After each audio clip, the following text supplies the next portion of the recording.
Out that space. All right. All righty.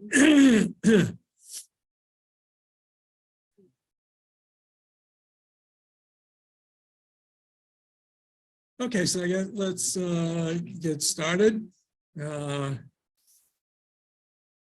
am I looking like this?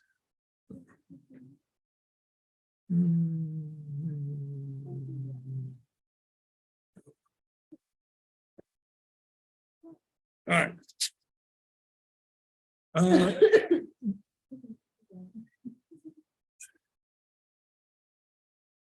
Hello.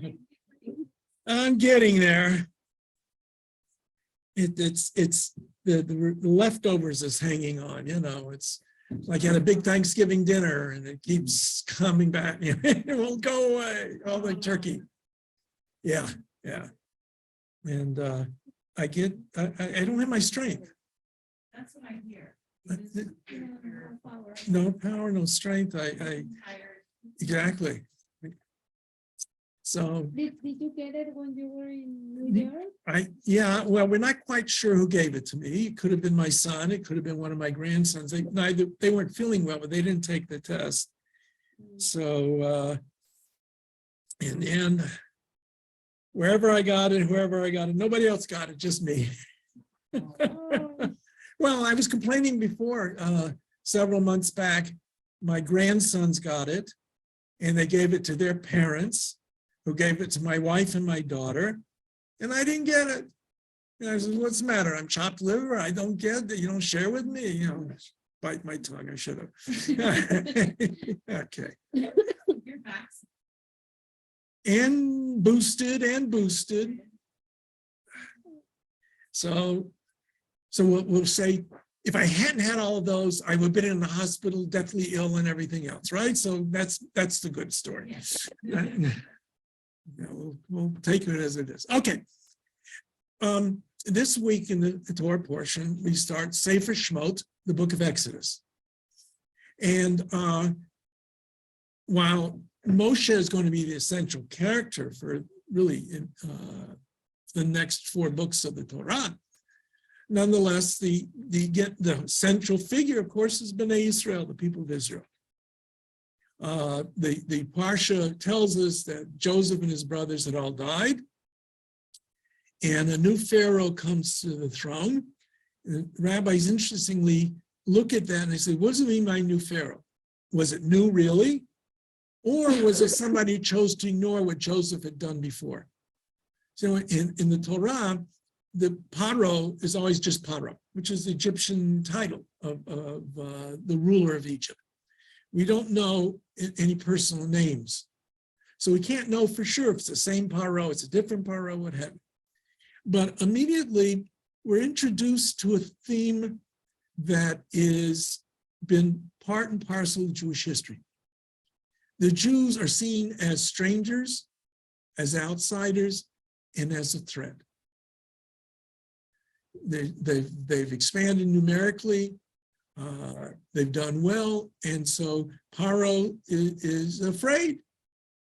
He's afraid of these Israelites, and so it begins a process of enslavement to try and break down the numbers, tries to kill the males. It says to the midwives to kill, when they deliver the babies, to kill the male babies, and they don't do the job properly. By the way, an interesting sidelight, the King James Version of the Bible, very famous English translation, the first major English translation of the Bible. And there was an interesting book that I read about the process of translating it. One of the problems that the translators faced, this is James the First, he's the cousin of Elizabeth, Queen Elizabeth I, right? They had this idea that kings had divine rights and that you had to listen to the king no matter what. So the midwives who are saluted in the Bible disobey Paro. So in the Bible, there's this lesson of disobeying the ruler. and had the struggle on how they were going to deal with that biblical story. You know, it's a interesting, we would never have thought of that. But since you have to always listen to whoever's in charge, and they're not listening to whoever's in charge, and the divine right of kings and all that sort of thing, created a problem for the translators. It's a fascinating issue. I haven't read the book for many years. I have to go back and look at it, this story. All right. So eventually, we're told that a man from the tribe of Levi marries a daughter from the tribe of Levi, and they have a son, and they hide him for several months. And then when they can no longer hide him, they make a basket, and they make it waterproof and put him in the Nile so that he can, to see what will happen. And he has an older sister, Miriam. He actually has an older brother, Aaron, who are not mentioned right exactly in great detail there. But so he's put onto the river Nile. Paro's daughter is at the river, and she sees this. She knows it's obviously a Hebrew child.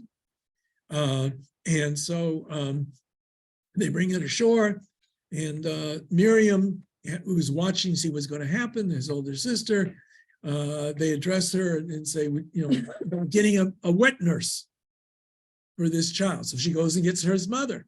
So he's actually raised with his family being around him, but he's raised in the court of Pharaoh. He is an Egyptian in many ways. We're not told anything about his youth. We have the story of his birth and his being saved. And next thing we know, he goes out one day to see what's going on with his brethren. So he knows he's related to the Jews who are slaves. And he sees an Egyptian taskmaster abusing a slave. And he ends up killing him. The next day, two Hebrews are fighting with each other. What else is new? And when he tries to separate them, one of them says, are you going to kill me like you did the Egyptian? And so Moshe knows that the word is out. He flees, goes to Midian. Once again, we mentioned this before, he shows up at the well, and he saves the daughters of Yitro and helps water their flocks, marries the family. We went over this. We spent a little bit of time with it, with the story of the burning bush and how he is addressed by God. We're going to keep that in mind. Next week, we're going to review that story with the prophets, Isaiah and Jeremiah and Ezekiel and Moshe, to show you how those all fit together in a certain way. Anyway, has experience. God says, I'm sending you down to go free my people. He goes down.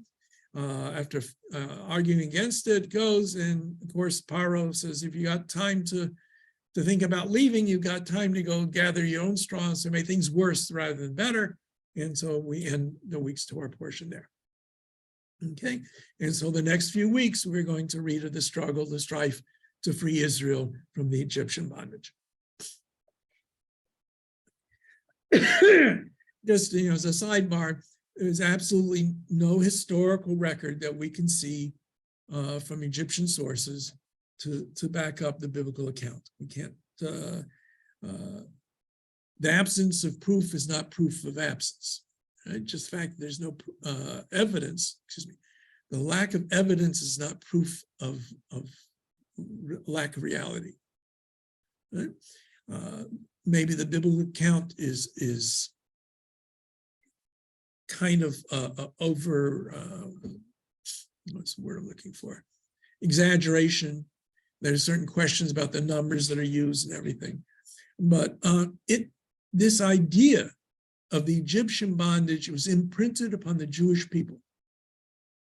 And it's part and parcel of almost every ritual that we have. Zecher L'Tziat Mitzrayim is a memorial, a reminder of the going out of Egypt.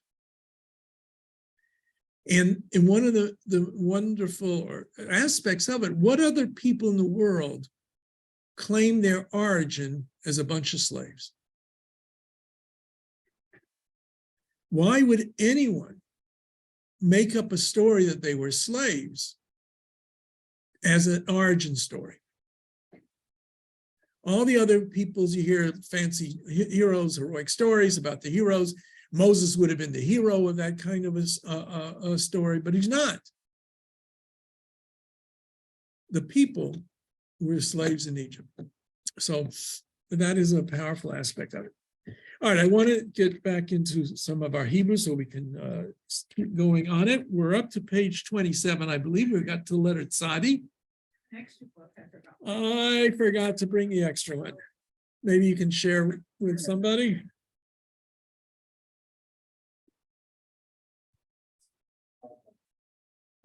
All right.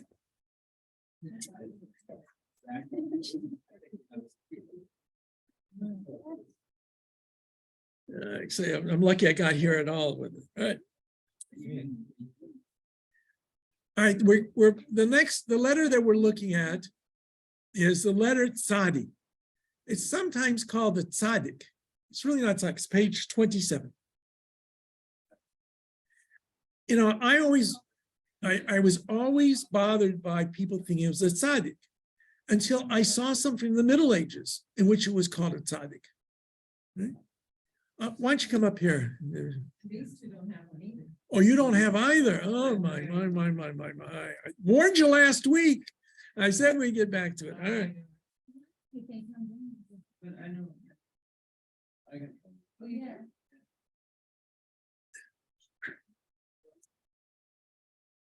Have a chair there. Yeah. Oh, okay, I can just sit there. Oh, okay, that's fine. Very good. All right. Now, just like with a couple of other letters that we have come across, there is a final form for this letter as well as a middle form. And if you look at it in the middle of the page there, the Tzadi, essentially the final form, like all the final forms, if you take the bottom line and you pull it down, that makes the final form of it. The Chaf was like sort of like a C, and you make it, pull it down, and that becomes a Chaf Sofit. The Mem's not that way, right? But the Nun got a very short little bottom, but again, you pull the bottom down and it extends it, it becomes the final form. So the really, it's really is a Tzadi. It has either a TS or TZ sound to it, whichever you prefer to use it. It says that TS is in tzedakah. So I usually see the word tzedakah spelled TZ. Right? But it's always the same. There's no changes on it, no differences whatsoever. It's a t, like tzaddik, tz. That's why it's TS or TZ, depending upon different ways of relating to it. Okay, so let's look at line number 1. Okay, we have tsa, tsa, tse, tse, say, si, sai, so, su. Okay, line number 2, eights. Everybody got the I in there? That. Oh, the children. Okay, you see the, look at him again. All right, you see, So that silent is basically, sorry, that letter is just basically like a silent. yeah, we treat it as a silent. Like I mentioned that really at once upon a time it had a sound and very deep in the throat of it. It's right. If you have a Yemenite Jew or Jews who come from Arabic speaking lands still pronounce it often, the ayin. But Ashkenazi Jews in general and those who don't come from Arabic speaking lands pretty much have lost that distinction in you know, the aleph and the ayin are pretty much treated the same. Okay. And by the way, anybody know what the word eitz means? Tree. It's chaim hi l'machazikim ba. Tree of life, those who hold fast to it. Okay, so we'll start over again. Line 2, number 1. Eitz, atz, rats, roots, boats, taroots. All right, line number 3. Tzom, tzameh, tsor, tsura, eitz, af, oaf. Notice the difference between the final fe and the final tzadi. Okay. All right, the final tzadis look sort of like a letter Y. Okay. Line number 4. Be'etzem potzates lifrots lifarates bitzom. Okay. Line number 5. Rotze tzom la'etz atzamot atzmaut. And then the word hamotzi. Hamotzi lechem min haaretz. That's the blessing we say over bread. Friday night, right? I recognize that? That's what we're working on. We're working on the blessing for bread. Okay, Beseder, everything okay? All right, so now let's turn over to the next page. The letter Het. And once again, most Jews who don't come from Arabic speaking regions don't really say the Het in the back of the throat where it's supposed to be. Sort of a Het, but most of the time they'll just say Het, with the sound more up in front of the throat. Clear your throat. Get ready to spit. That's the hardest letter. What? It's How you say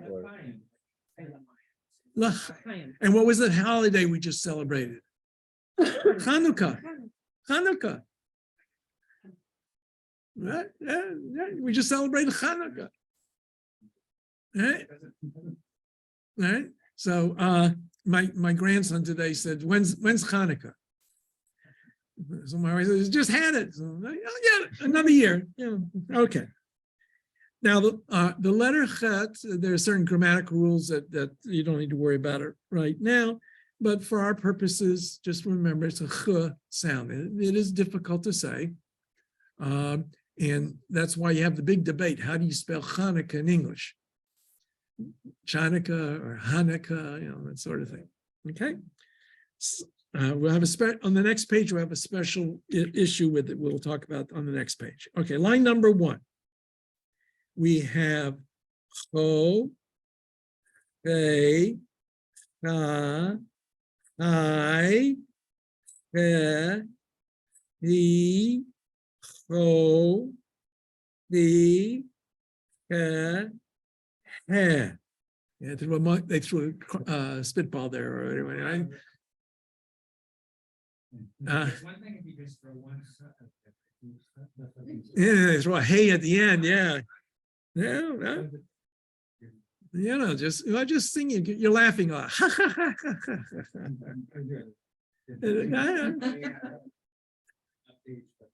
Yeah. Okay, line number 2. Rach, Nach, Hom, Cham, Hem, Chutz, Chol, Hol. So you always have to look. If there's a little bit of a space on the left-hand side of the letter, it's the Hey. If it's closed, it's the Chet. Okay. Line number 3. Charan, Chof, Chaitz, Chotz, Rachatz, Chalutz. Pioneer.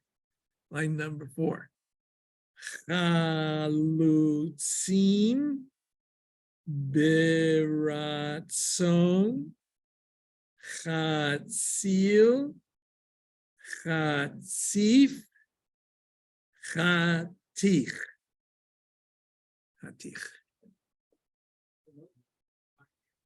Chalutz, pioneers, the Chalutzim, the settlers, they came to Israel in the 19th century. Were called Chalutzim. Okay. Okay. Number 5. Rachel, Rachamim, Rechem, Chataf, Chatefa. The word Rechem means womb, W-O-M-B. And the word for mercy derives from that word. All right, rachamim is derived from the word rechem. Who would have most mercy on a person but a mother, the source of their life. Line number 6. Chalitza tzalachat sohelet chai yim chayim.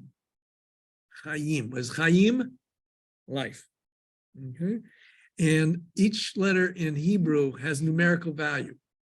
So letter chet, which is the 8th letter of the alphabet, is the numerical value of 8. Yud, which is the 10th letter of the Hebrew alphabet, has a numerical value of 10. So chai is 18. So that's why we always use the word 18 and give tzedakah and multiples of 18 and all that sort of thing. Which makes it consistent. You might have numerical values, but the same number. Yeah. Well, it's not that way in Latin. Letter I, or I is 1, D is 500, C is 100. You're looking at it in the mirror.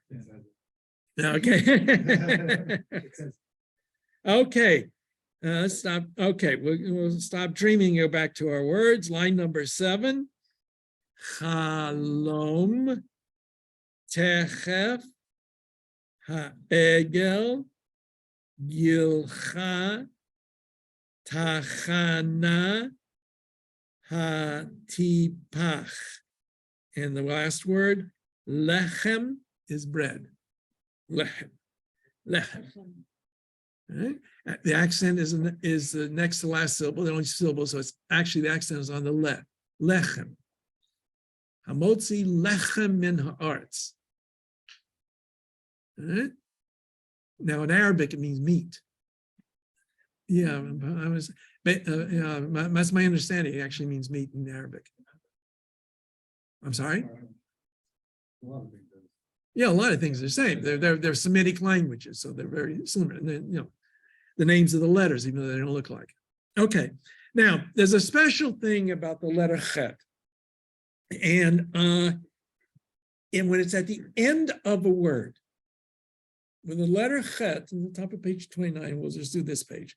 When it's at the end of a word, the vowel sound comes before it. Okay?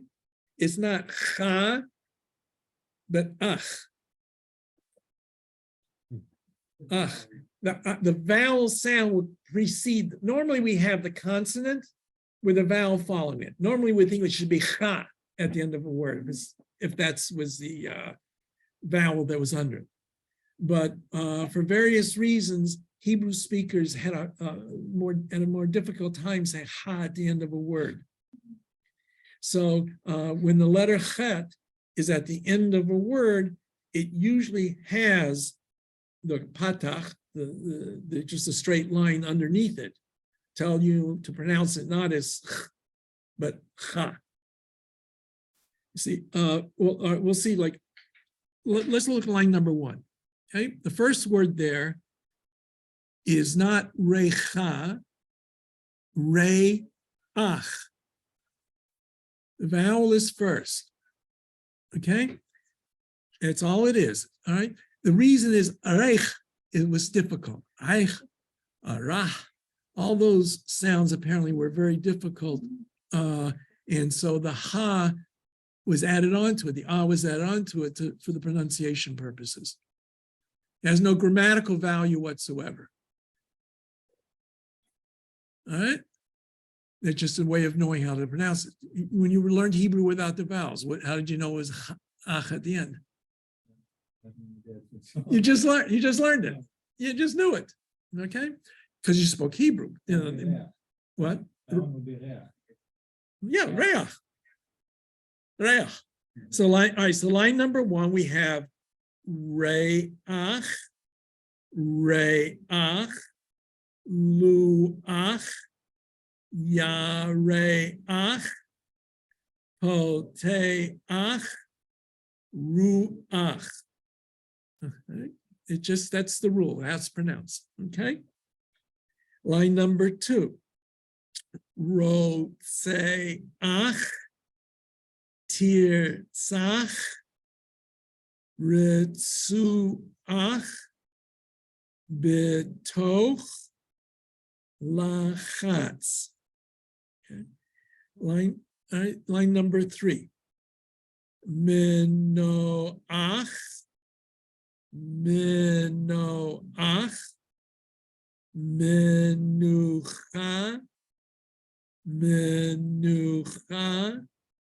tzenuach. Line number 4, tapuach, poteach, meiniach, someach, lehochiach. Line number 5, moach, lehit, pateach, lehit, pateach, petucha.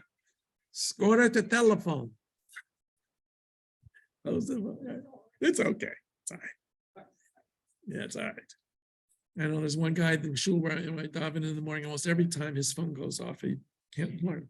Okay, let's read the bracha for the hamotzi at the bottom of the page, because you now know all the letters for this bracha. Okay, so we have Baruch Atah Adonai Eloheinu Melech HaOlam Hamotzi Lechem Min Haaretz. Okay, so we thank God who brings forth bread from the earth. Okay, when we eat in the ancient world, bread was really the main part of a meal. In many, even today in some countries, that's about, people depend upon the bread. Everything else was secondary to the bread. That's why when we have a formal meal and we started off with the blessing over the bread, we don't have to say any other brachot, because that's, everything else was originally secondary to it. Of course, today it's different, but we still retain that practice, that once you say hamotzi, you've taken care of the brachot for the meal, except for wine. If you decide to drink wine later on in the course of the meal, then you would say a special bracha for wine, because wine is special. Wine is special. Okay. Let's go on now. We are continuing now with the second of the 3 parts of the Bible. Okay. What? Finish with for tonight. You got a next page is a review. It's good for you if you want to at home to review all of that. Now remember, if you think of the sanctity, the importance that we give to the various parts of the Bible, the Tanakh, the Torah takes preeminence. Right? The Torah is the source of law, source of the historical origins of the Jewish people, whether it be mythological or realist or true. And if you find, for example, the tradition is if you have a number of books, say you have a book that's just the Torah, and you have another book that's just the prophets, which book should be put on top of which one? Torah should be on top of the prophets. And writings is on the bottom, in terms of their perceived sanctity. But we have,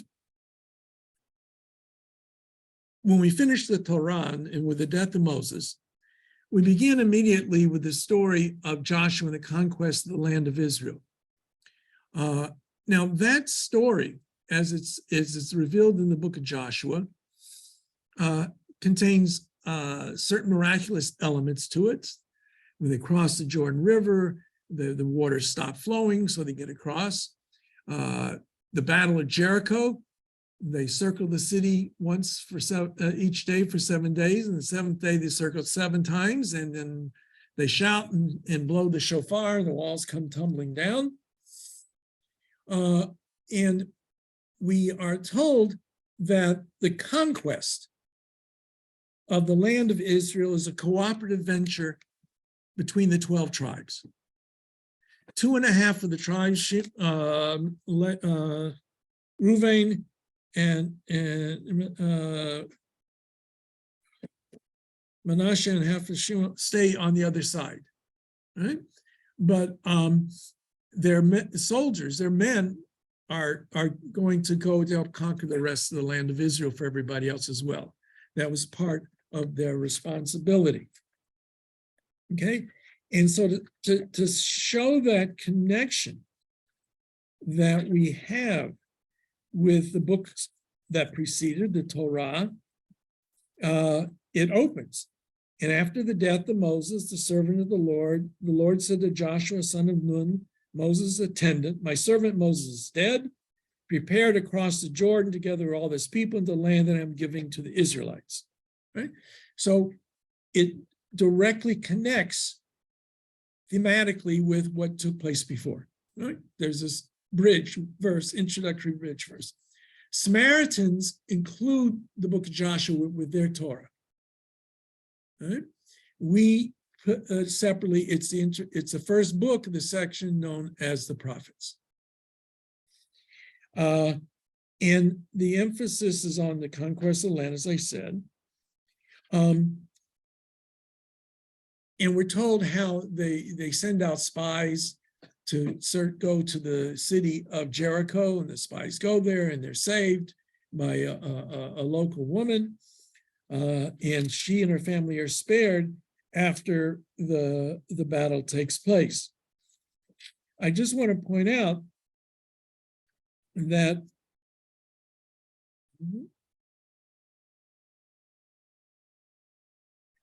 Jericho was supposed to be a special conquest. And so no one was supposed to take anything of the spoils, right? In the ancient world, that's one of the big things, is to take the spoils. It says they burned down the city and everything in it. But the silver and gold and the objects of copper and iron were deposited in the treasury of the house of the Lord.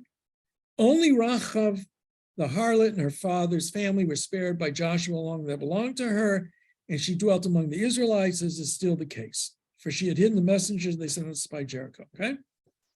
So then the next chapter begins. The Israelites, however, violated the prohibition, or prescription. Achan, son of Carmi, son of Zabdi, son of Zerach of the tribe of Judah, took of that which was prescribed, and the Lord was incensed with the Israelites. And listen to the verse. The Israelites violated it, says, right? The Israelites, however, violated this prescription. They weren't supposed to take anything. The Israelites took it. But we're told it was only one person. Achan. But all of Israel gets blamed for it. This idea that there's an interconnection between everyone, that whatever one Jew does affects the rest of the Jewish people. And so Achan eventually is punished. And we were told that, well, we're not going to go through the whole stories, but it's important to note that even though only one person was supposedly responsible, all of Israel suffered for it. Now, the book of Joshua then goes through, and has the story of the conquest, and has the story of some of the battles, and the division of the land, and dividing it up amongst the 12 tribes. And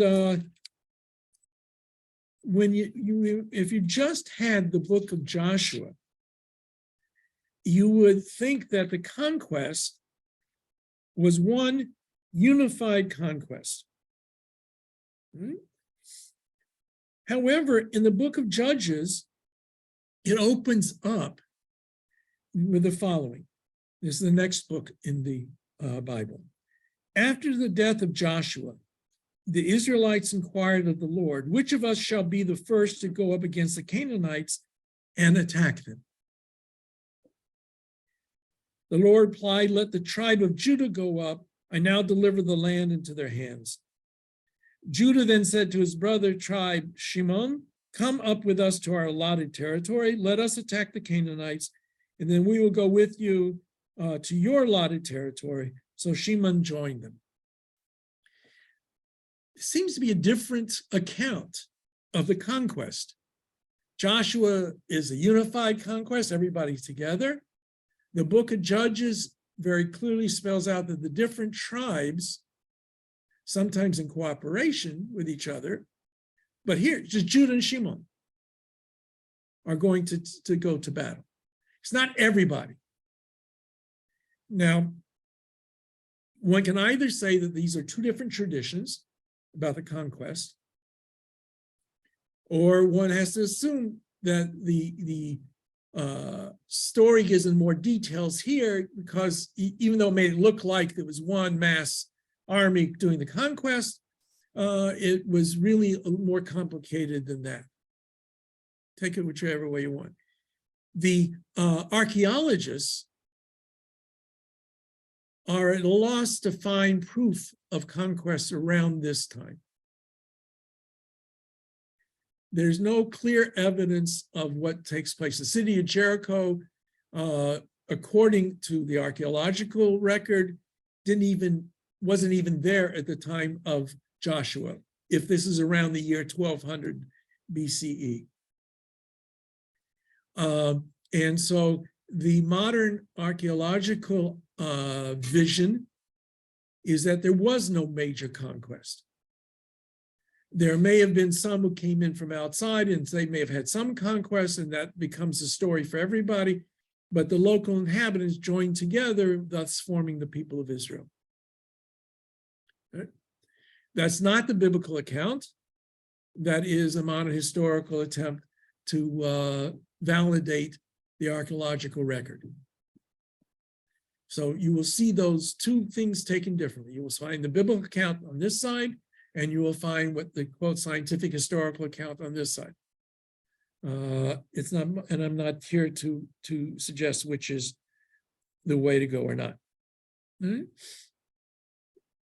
even we're told that Judah conquers the city of Jerusalem, but we're told later on that King David has to conquer Jerusalem. So there are details that are problematic. But what we do know, if you look at the book of Judges as a whole, we have what is called a Deuteronomistic history.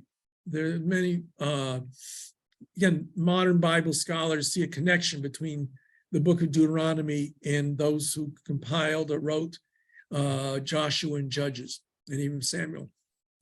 And that has a very basic premise. If you do good, you're rewarded. If you do bad, you're punished. And what we see reflected in the book of Judges is the following. Israel is victorious. Israel sins. God sends somebody to attack Israel, to punish them. They cry out to God. God sends somebody to deliver them, to help them. They're victorious. And then it repeats itself. Time and time again. That's the pattern. Sin, punishment, and salvation. And then go around again. Furthermore, we see each of these different stories of the various heroic figures generally are only dealing with a few tribes. There's not one leader over the entire Jewish people at this point. With the death of Joshua, the unified political apparatus did not exist. It doesn't exist until finally they come to the story of Saul being anointed king in the book of Samuel. It's more of a tribal confederation. It's as if Canada, instead of having a central government, each province did their own thing. Right? Sometimes it looks like that. So, and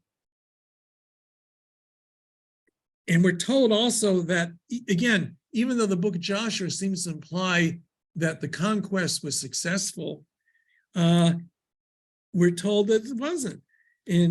Still in chapter 1, verse 27, Manasseh did not dispossess the inhabitants of Beit Shan and its dependencies, or of Tanakh and its dependencies. And it goes a list of places that they didn't conquer. And it says the Canaanites persisted in dwelling in this region. When it got upper hand, they forced them to do labor, but they did not dispossess them.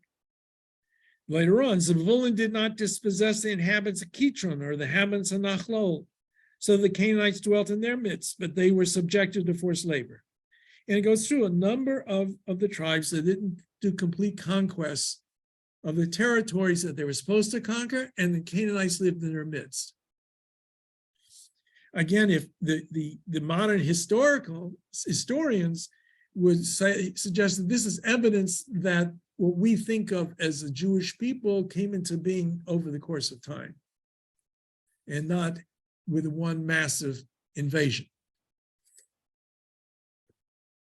All right. So early on in chapter 2, this is another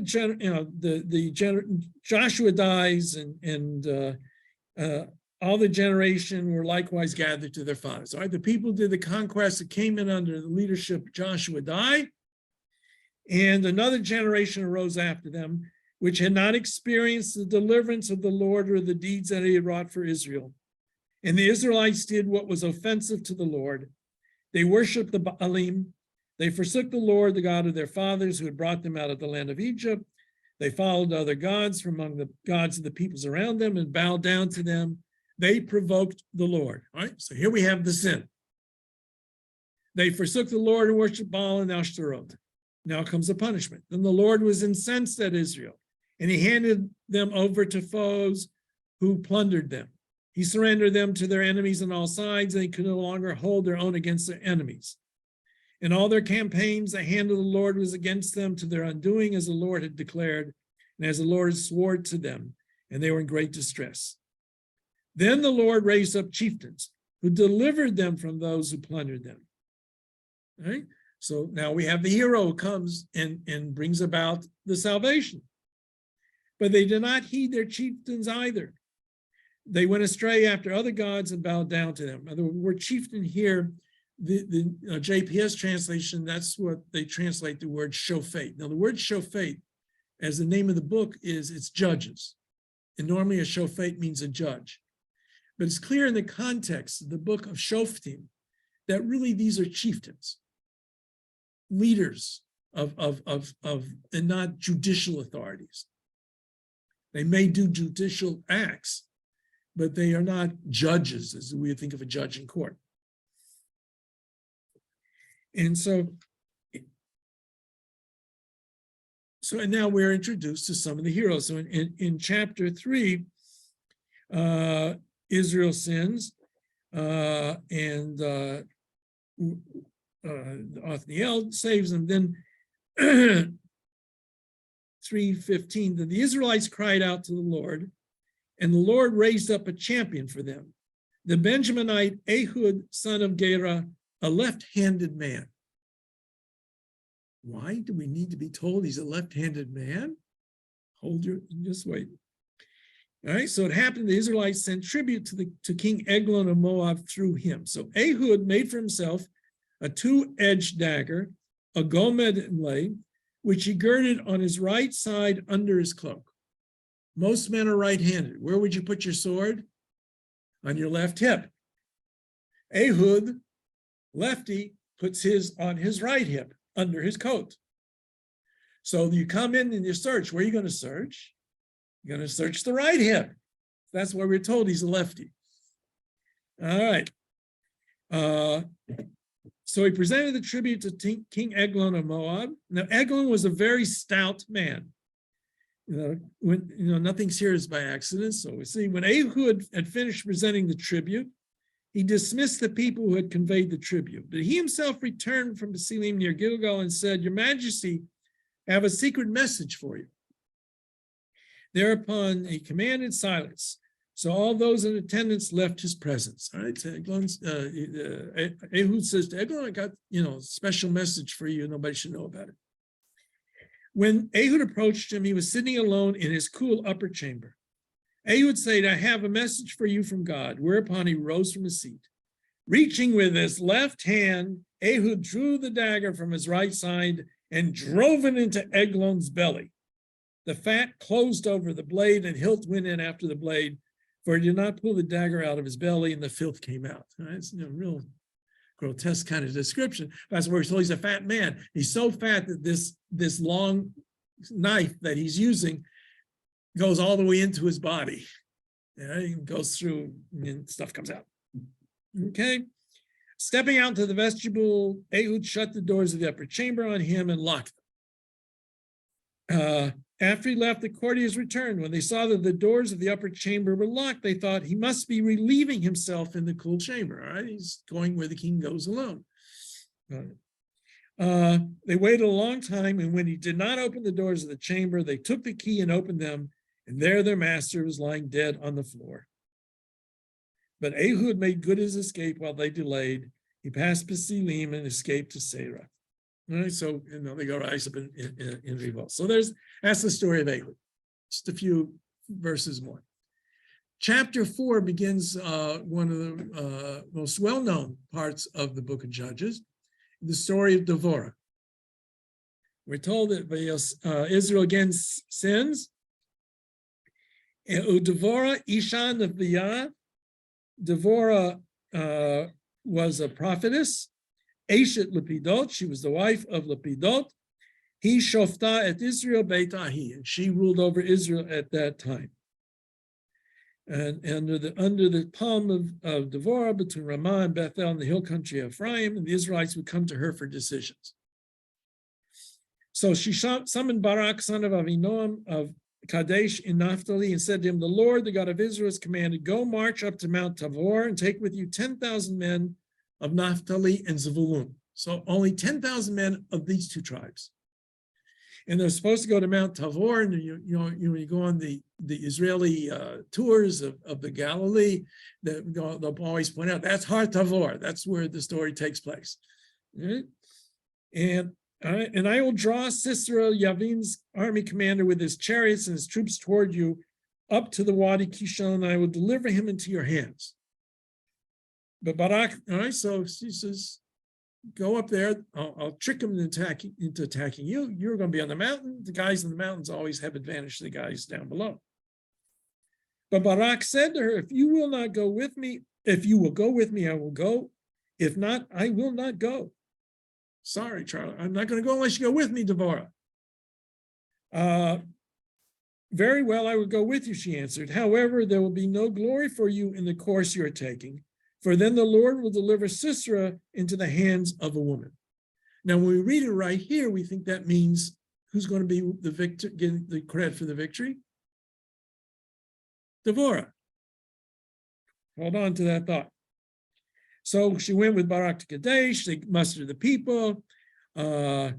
Sisera finds out. He goes up to attack them. So Sisera ordered all his chariots, 900 iron chariots, and all the troops he had to move from Choresh Goyim to the Wadi Kishon. Then Devorah said to Barak, "Up, this is the day in which the Lord will deliver Sisera into your hands. The Lord is marching before you." Barak charged down Mount Tabor, followed by the 10,000 men, and the Lord threw Sisera and his chariots and army in a panic before the onslaught of Barak. They're up on the mountainside. The chariots can't go up. So they lose their advantage of the chariots, and so Barak carries the day. Sisera runs away. So what happens to Sisera? He goes and comes to the tent of Yael, the wife of Hever the Canaanite, for there's friendship between the king Yavin Chatzor and the family of Hever the Canaanite. Yael came out to greet Sisera and said to him, "Come in, my lord, come in. Do not be afraid." So he entered her tent. She covered him with a blanket. He said to her, "Please, let me have some water. I'm thirsty." She opened a skin of milk and gave him some to drink, and she covered him again. He said to her, stand at the entrance of the tent. If anybody comes and asks you if there's anybody here, say no. Then Yael, wife of Heber, took a tent pin and grasped the mallet. When he was fast asleep from exhaustion, she approached him stealthily and drove the pin through his temple till it went down to the ground. Thus he died. So Devorah doesn't kill Sisera, but instead Yael is the one who kills him. And there are two parts to the story of Devorah. Chapter 4 is a prose account of what took place. Chapter 5 is a poetic rendition of the same story. The details aren't all exactly the same. It's thought that when you have two texts, one being in a poetic form and the other being in a prose form, usually the poetic form is older, because those are easier to remember. Those are the kinds of stories that would be told around the campfire where the bards would have you. So this is called Shirat Devorah, the Song of Devorah. In a couple of weeks, when we read the Shirat Hayam, we're telling about Israel crossing the sea. The Haftarah, the prophetic reading for that Shabbat, is this story, because it has also the song. And I always like to point out the wording of the end of this, because it says in verse 24 of chapter 5, most blessed of women would be Yael, wife of Heber the Canaanite, most blessed of women in tents. He asked for water, she offered milk. In a princely bowl, she brought him curds. Her left hand reached for the tent pin, her right hand for the workman's hammer. She struck Sisera, crushed his head, smashed and pierced his temple. At her feet he sank, lay outstretched, and at her feet he sank, lay still. Where he sank, there he lay destroyed. No, in the prose account, he's sleeping under the blanket. Here it makes it a little more, I don't know. He's standing up, and she ambushes him with a hammer. Then the part that is always tears at my heart anyway. Through the window peered Sisera's mother. Now, Sisera's the general. He's the one who's been killed. So she's standing at the kingdom's capital, and she's standing behind the lattice. She whined, "Why is his chariot so long in coming? Why so late the clatter of his wheels?" The wisest of our ladies give answer. She too replies to herself, "They must be dividing the spoils they have found. A damsel or two for each man, spoil of dyed cloths for Sisera, spoil of embroidered cloths, a couple of embroidered cloths round every neck as spoil." So she and the ladies with her say, they're so long because they had this great victory, and they got all the spoils from the great victory, and we'll see all of that when they come back. Right? And then what's the next line? "So may all your enemies perish, O Lord. So may his friends be as the sun rising in might." So it turns on the heel of it's the irony. She thinks he's coming back with spoils, and the author of the story here ends it with telling about his death. There are other heroes here. The last of the Shoftim that we read about in the book is Samson, Shimshon. And Samson is the Jewish answer to Hercules. Right? I don't know how many are familiar with the story, but he's quite a character. Okay. After we have a number of stories again of Israel. It's victory under Devorah, then they sin again and they get saved, they sin, they get saved. Right? And so there's this woman in chapter 13, she goes out, and an angel of the Lord appeared to the woman and said to her, "You are barren and have borne no children, but you shall conceive and bear a son. Now be careful not to drink wine or other intoxicant or to eat anything unclean. For you are going to conceive and bear a son.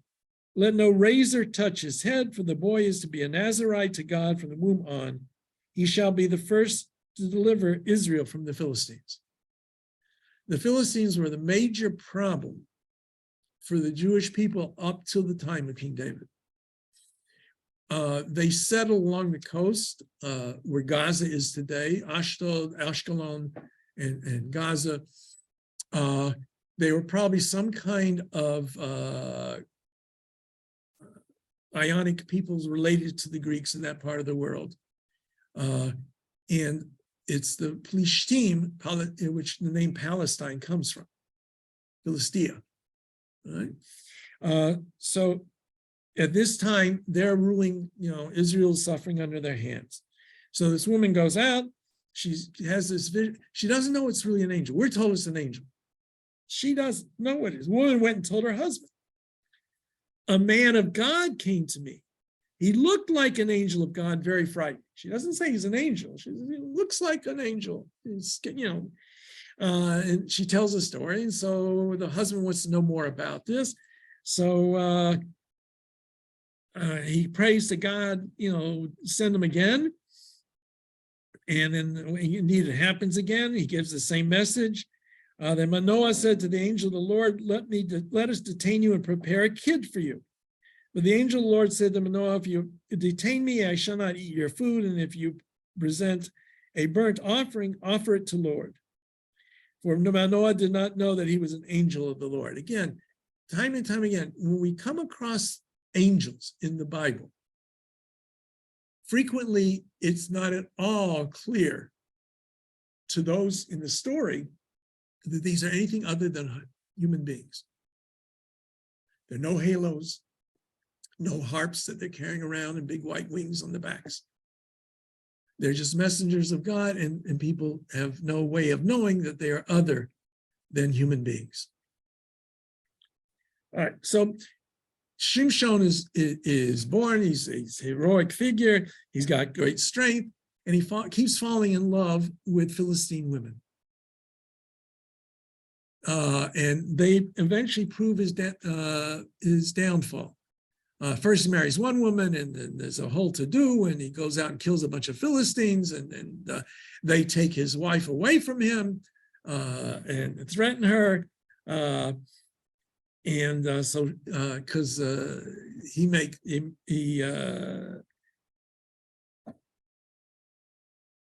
says at the pre-wedding party, he says, let me propound a riddle to you. If you can give me the right answer during the 7 days of the feast, I shall give you 30 linen tunics and 30 sets of clothing. But if you are not able to tell it to me, you must give me 30 linen tunics and 30 sets of clothing. And they said to him, ask a riddle and we will listen. Okay? So he said to them, out of the eater came something to eat. Out of the strong came something sweet. That's his riddle. Now we know that in the few lines earlier, Samson had killed a lion, and they went by it another day, and bees had made honey. It made a colony in the lion's body, and they made honey. So the answer is it's a lion, right, with the bees and the honey. Right? They can't answer the riddle. On the seventh day, they said to Samson's wife, coax your husband to provide us with the answer to the riddle, else we shall put you and your father's household to the fire. Have you invited us here in order to impoverish us? They made a foolish bet, and now they're blaming her that they're going to lose out on the bet. And Samson's wife harassed him with tears, and she said, you really hate me, you don't love me. You asked my countrymen a riddle, and you wouldn't tell me the answer. He replied, I haven't even told my father and mother, shall I tell you? So during the rest of the 7 days of the feast, she continued to harass him with her tears, and on the 7th day, he told her because she nagged him so. And she explained the riddle to her countrymen. On the 7th day before sunset, the townsman said to him, what is sweeter than honey, and what is stronger than a lion? And he responded, had you not plowed with my heifer, you would not have guessed my riddle. He says, I know how you got the answer. You got it from my wife. All right, so we have on the later episode, he falls in love with another woman, Delilah. And Delilah tries to ask him where his strength lies. And he says, because I'm a Nazir, I've never shaved my hair off and all of that. But he doesn't tell her that at first. He gives her all kinds of answers. Every one of them proves to be false. Finally, he gives the real answer, and his head is shaved, and he's taken as a prisoner, blinded, put on display at the temple of Dagon, which is crowded with people, and his hair started growing back, and he prays to God, and they have him chained to these two pillars. He pulls the pillars down, brings down the whole roof, and kills everybody there, including himself. So these heroic figures are not necessarily such heroic figures. The essence and the important part is the idea that is trying to be stressed here is that there are consequences for our behavior. And it uses these stories of these heroes, folk hero kinds of figures for the most part, to illustrate what happens. In the case of Shimshon, his foolishness is what gets him into trouble.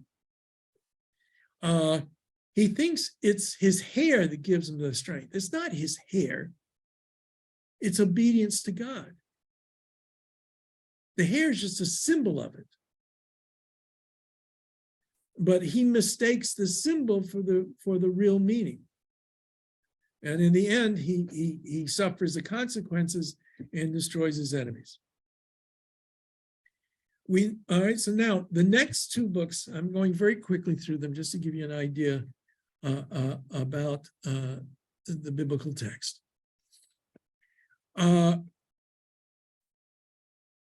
Are also historical works. So these are really histories. The first of the two is Samuel, 1st and 2nd Samuel. It's divided into two books, probably only because the size of the book was such that the scrolls would be too big to have on one scroll. And so it was made into two different books, because there's no real change from Samuel, 1 Samuel to 2 Samuel. Similarly with the book of Kings, 1 Kings and 2 Kings, there's no place where you really could divide it in any sense to make it reasonable division.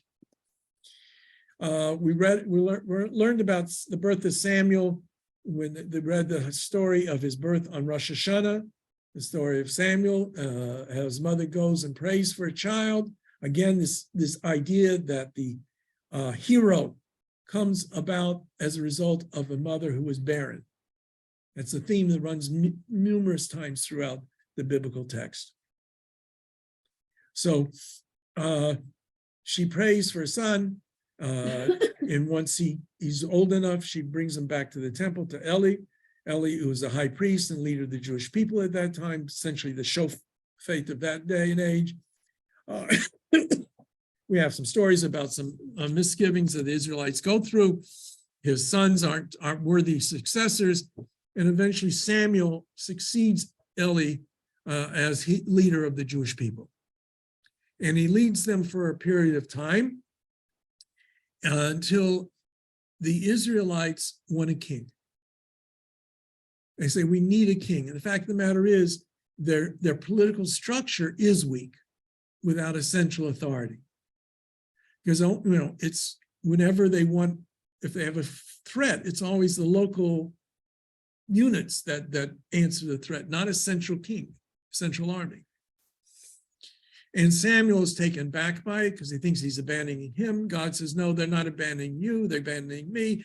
You see here, in a certain sense, an anti-monarchical concept found here. But at the same time, the Torah talks about kings, laws of kings, what they're allowed to do and not do.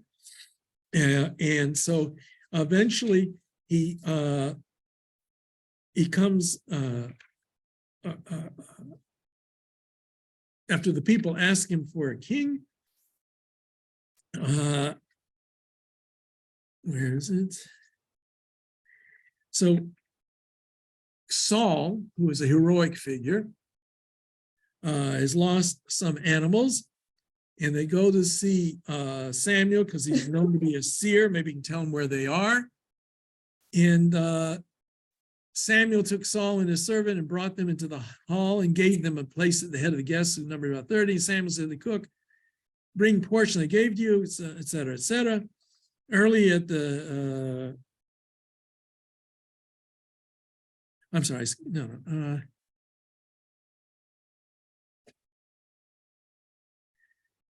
Early in the break of day, Samuel called Saul to the roof. He said, "Get up and I will send you off." Saul rose, and the two of them, Samuel and he, went outside. As they were walking toward the end of the town, Samuel said to Saul, "Tell the servant to walk ahead of us." And he walked ahead. "But you stop here for a moment, and I will make known to you the word of God."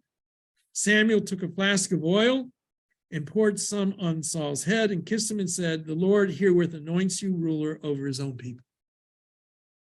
So Samuel anoints. The word for it takes a pach, a vessel, a shemen of oil, vayitzok al rosho, and he poured it over his head. Vayomer, and he vayishkakehu, and he kissed him. Vayomer, and he said, "Halo ki meshachacha Hashem anachlato l'nagid." Has not the Lord anointed you? The word mashach means to anoint, to put oil. The kings of Israel were anointed. The high priests were anointed. Oil would be placed on their head.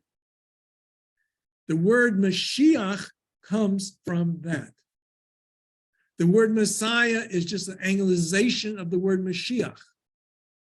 Christ is the Greek word for anointed. Okay, so all of that, bear in mind how that all comes together. So he's anointed. Then they have a second episode where he becomes king. He leads the Jewish people. He has victories. We're told that there was one time they're having a fight and a battle, and Jesse from Bethlehem sends his sons out to the war, and then he sends his son David to see how his brothers are doing. And this Goliath, this giant big man, challenges Israel. They're all afraid to face him. David goes out against him, kills him with a sling, and has a victory. He's also a player of the harp, and he plays music. Saul is very clearly afflicted with what we today might consider to be manic depressive.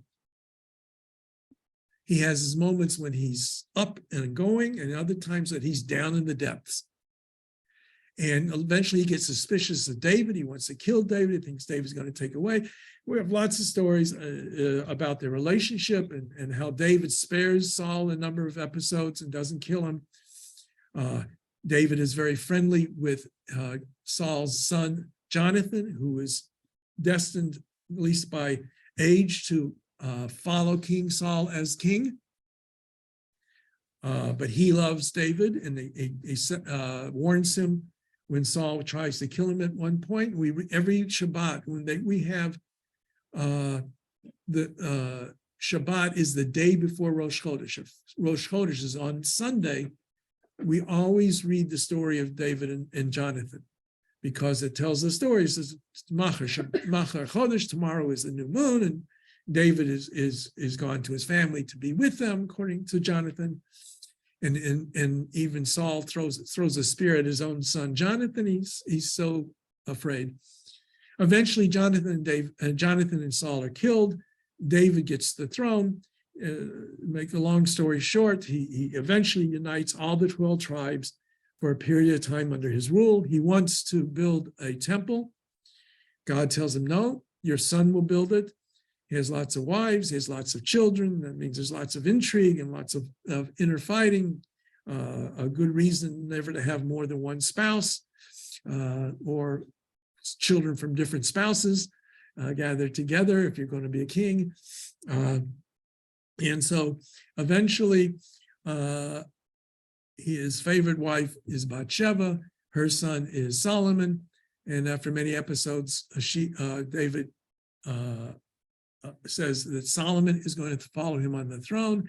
It seems like he really actually anoints him king before David dies. David dies and Solomon takes over the kingdom. And now the Book of Kings, the last of the historical works,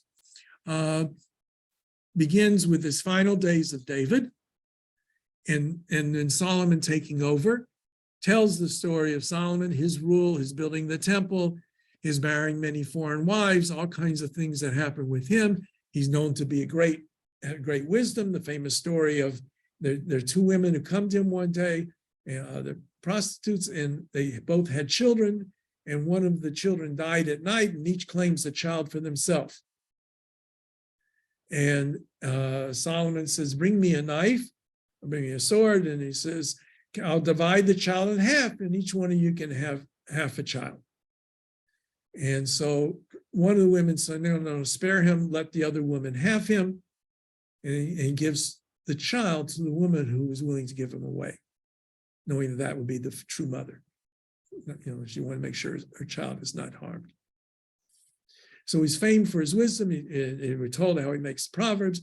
That's why in rabbinic tradition, several books are ascribed to Solomon. The book of Proverbs, the Song of Songs, and Ecclesiastes are all ascribed to Solomon.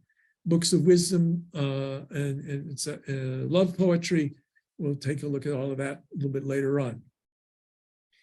Now, the problem is there was always a tension between the tribe of Judah, along with Shimon, and the northern tribes.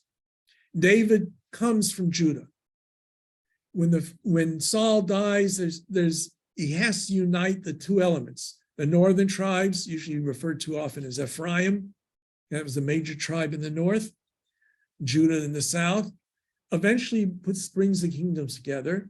Solomon maintains that unity, but Solomon did a lot of building. Building requires money and labor. And so he taxed the people very heavily.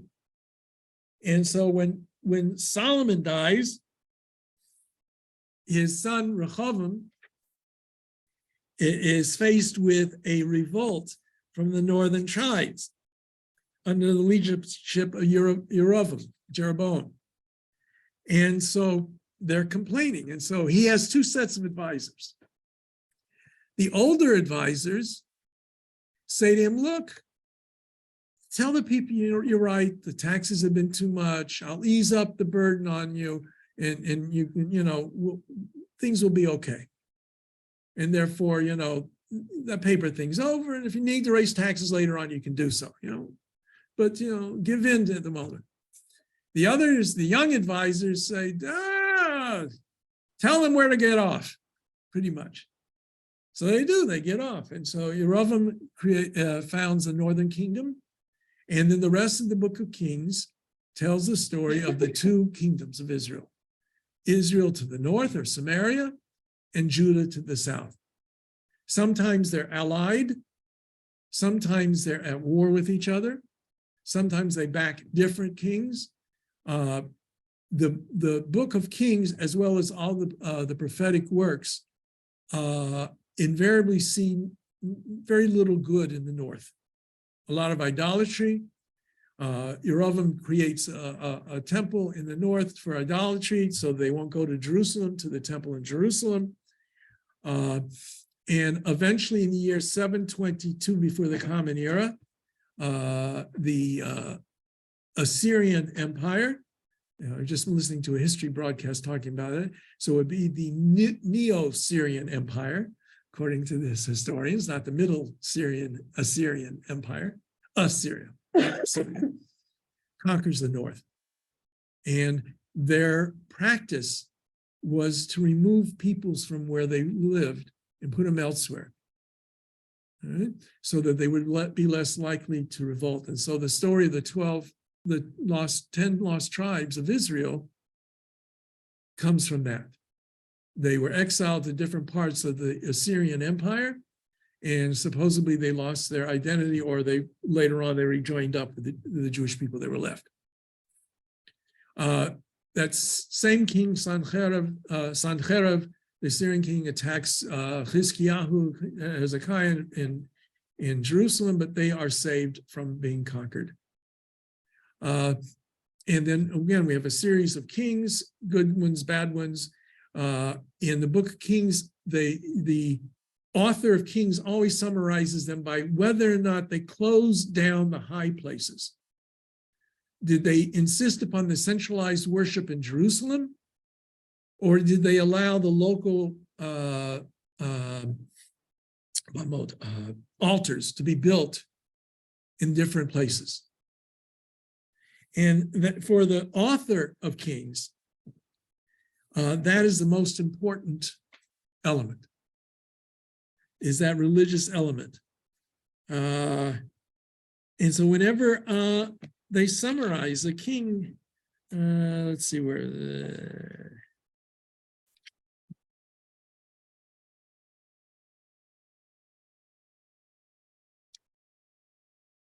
let's find one. The other events of Yehu's reign and all his actions, all his exploits are recorded in the annals of the kings of Israel. We don't know what that is. Yehu slept with his fathers and he was buried in Samaria. He was succeeded as king by his son Jehoahaz. Yehu reigned over Israel for 28 years in Samaria. All right, so we don't really, we just told about that.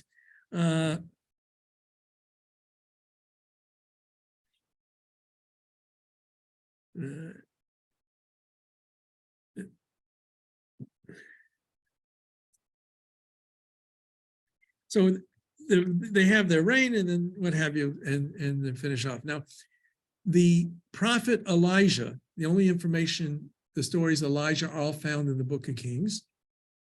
He was around at the time of Ahab, which was a period of time in which the northern kingdom had become fairly powerful for a period of time. And Ahab's wife Jezebel came from the north and brought idolatry with her, and Ahab gave in to her wishes, and they tried to kill off all the prophets of Israel, and we have this struggle between Elijah and the prophets of Baal. And the famous story is that there's a contest set up on Mount Carmel in Haifa, and Elijah said, they says to the prophets of Baal, you set up an altar and call, but no fire, put your animal on it and let your Baal bring down fire to consume the sacrifice. And they go through all kinds of crazy things, this, that, and the other thing, and obviously nothing happens. So Elijah builds an altar, puts an animal on it, pours water all over the wood, get it soaking wet, and of course God brings down fire, consumes the sacrifice, and he kills the prophets and priests of Baal. And so Jezebel is very unhappy with him at that, and he runs away and has to hide for a period of time. Eventually he has a successor named Elisha, and we're told that God summons Elijah to the heavens. He sends a fiery chariot down, and Elijah gets on this fiery chariot and goes up to heaven, doesn't die on earth. And that's where we get all the stories of Elijah popping up every once in a while for various miracles throughout Jewish history. Now, Elisha succeeds him. He has and carries on. And so the end of the book of Kings is with the account of the destruction of the Judean state, with the destruction of the temple 586 BCE under the hands of the Babylonians, and the final exile of the leadership of the Jewish people to Babylonia. Not everybody's exiled, but the court and leadership is exiled. Jeremiah speaks to that as well. We will see next week when we look at Jeremiah. Now, just to jump ahead one little bit, the book of Chronicles, again, 1st and 2nd Chronicles, covers the same territory, but it was clearly written much later on. Who wrote these books? We don't know. We have no way of knowing. The rabbis try to identify them with important figures. Joshua wrote Joshua, or at least part of Joshua, and Samuel wrote Judges, and also wrote part of the book of Samuel. Kings was written by some of maybe by Jeremiah, other prophets. as an attempt to explain where they came from, but we don't really know.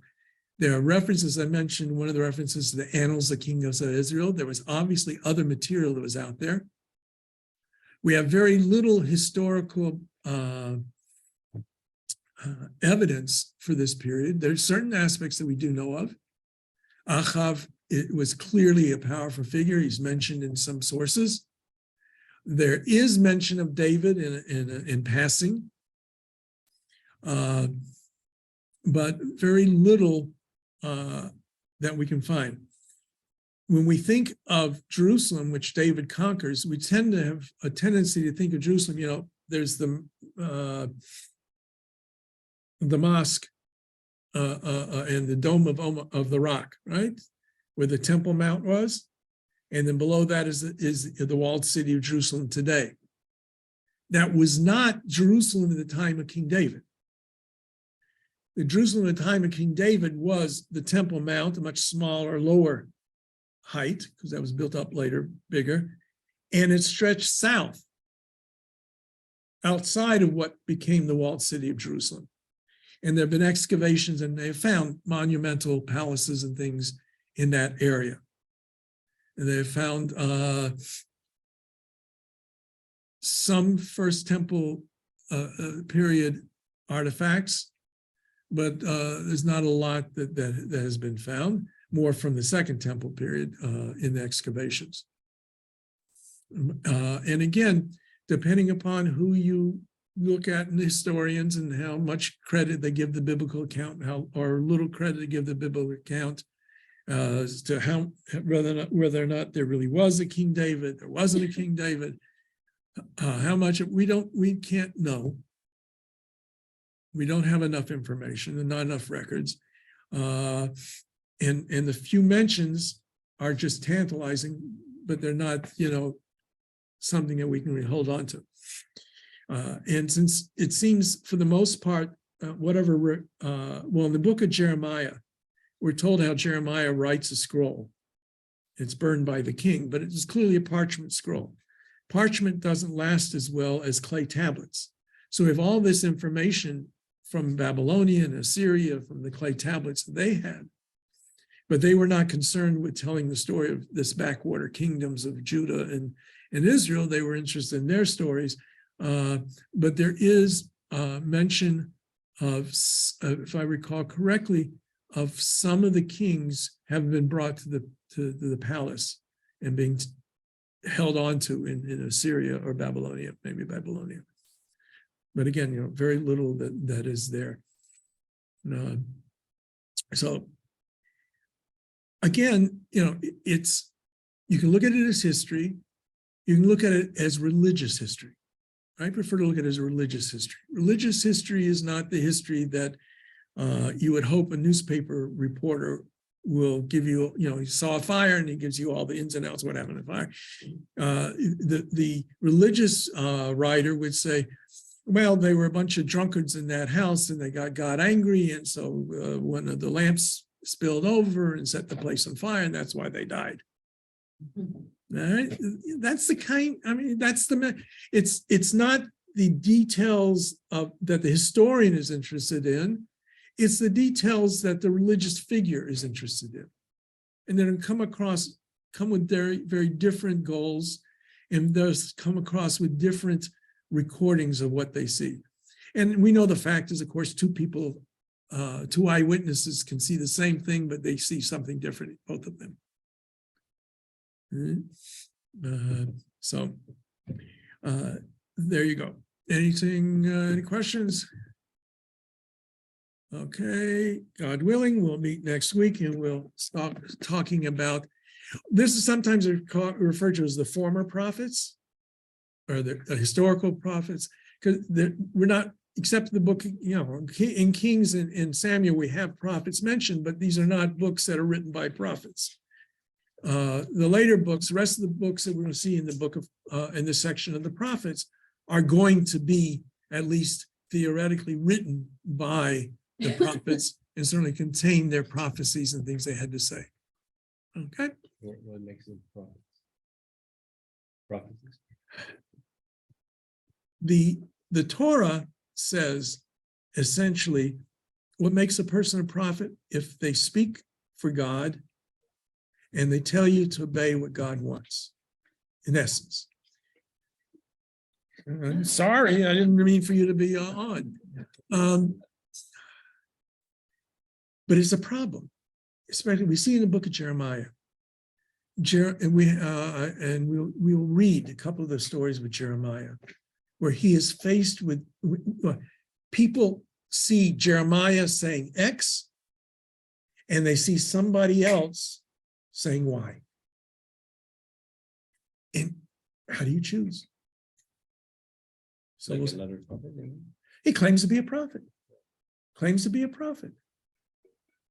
Jeremiah says, give in to Babylonia, surrender to them, and you will be spared. The other guy says, no, let's side with the Egyptians against the Babylonians and we will win. God is on our side. God will not allow his temple to be destroyed. Jeremiah says, well, I hope you're right. Those people I know. Yeah, that's part of it. Okay, so we'll see you next week. Thank Thank you. Yeah, okay. Thank you, Rabbi. Yeah, I get